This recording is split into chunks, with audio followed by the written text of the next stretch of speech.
Hi, it's Heather from Strings and Threads. Welcome to my channel. Thank you so much for being here. Today is part 3 of Heather's hooded sweater tutorial. And I have my mini hood here to show you on because I've been using black on my full-sized one. Plus, it's a little bit easier for me to give you the directions on this smaller one rather than doing a large amount. So what we're going to do is we're going to start building on the shoulders. We're going to have a chain that comes out on this side and a chain that comes out on this side, and you'll want to measure it to the end of your shoulder. So I'll kind of show you what we're going to do. You're going to look for what the middle space would be. I would consider this the middle space right here. And you're going to just attach your yarn in the way that you feel comfortable with. When I'm just starting this here, I'm going to tie it on because I feel like the knot is very secure, and that's what I want for this. And then from here, I'm going to chain the number of chains that I need to reach the end of my shoulder. And we'll just say 4 in this case. So when I have done the number, and I'll have to put it on and measure it to see how far out it goes. We'll say if that's the correct distance to the end of the shoulder.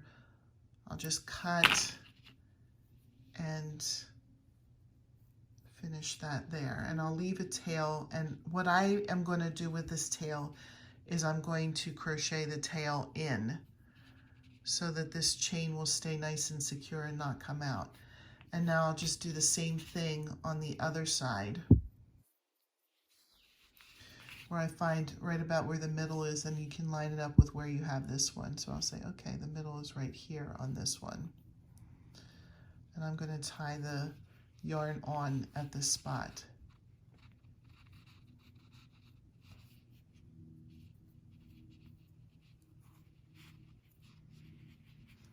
And then I'll chain out 4 since that's what I did on the other side. Obviously, it's going to be more than 4 for you guys. 1, 2, 3, 4. And then just finish that off and crochet the tail in when we get to it. Okay, so I'm going to show you what happens next.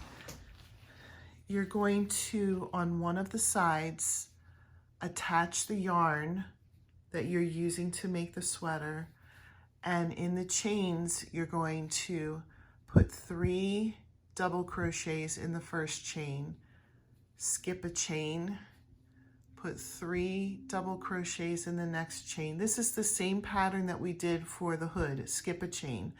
And you're going to go all the way around, all the way across the chains, and then right into the hood. So this was where I connected my chain, and right in that same connecting space, I put 3 double crochets, and then I skipped this space and went right into the next space, 3 double crochets.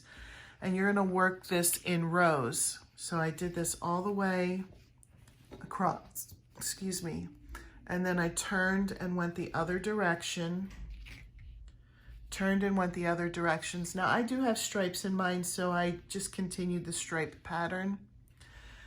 And you just continue going down. We are going to do about a 1-inch border at the bottom.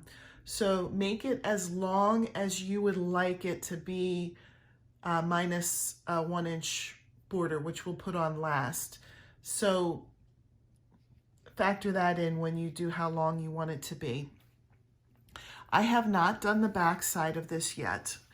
So what I'm going to do on the back side is right where I started chaining.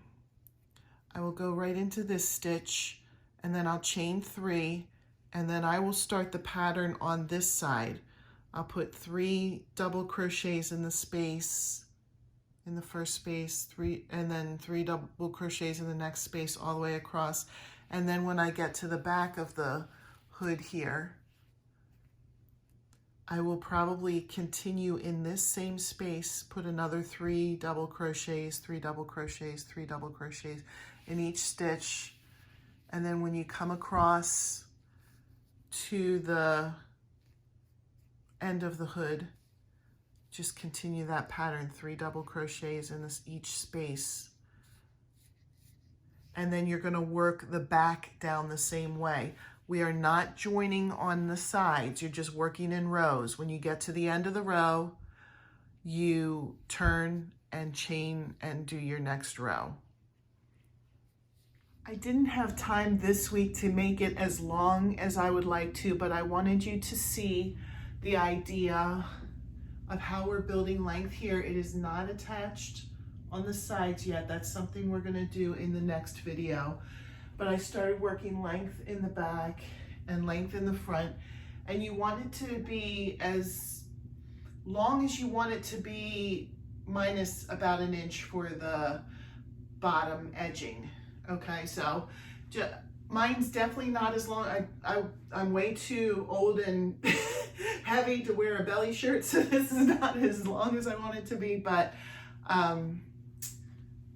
I'll add a little bit more length, and then next week we will talk about the next steps. Thanks for watching. I'll see you next week for Wearable Wednesday.